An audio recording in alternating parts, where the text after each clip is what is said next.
La Journée de la Francophonie, questo è il titolo dell'iniziativa che ha coinvolto tutte le classi ad indirizzo linguistico del Liceo Scientifico Leonardo di Agrigento in un percorso di studio focalizzato sulla lingua francese e la sua storia. Soddisfazione ha espresso il dirigente scolastico Guido Pancucci. Negli ultimi anni la lingua francese è stata messa un po' da parte perché come lingua internazionale ha prevalso nettamente l'inglese. Nel linguistico si studiano, oltre all'inglese, il francese e il tedesco.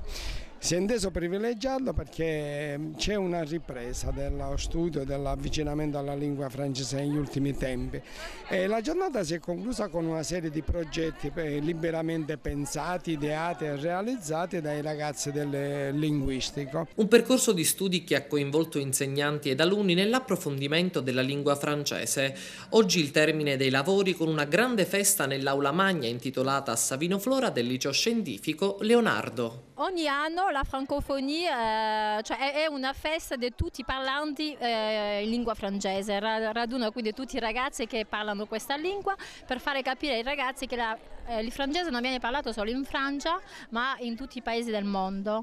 Infatti attraverso i rebus, attraverso giochi di lingue, attraverso dei filmati i ragazzi hanno fatto vedere che la lingua francese non è una lingua secondaria, è una lingua importante, è una lingua della cultura. Dopo l'inglese, che è una lingua molto importante, il francese è qualcosa in più che dà il ragazzo. E i ragazzi oggi sono stati veramente tutti partecipi e felici di fare parte di questa francophonie, la lingua francese. Che cosa ti ha lasciato questa esperienza?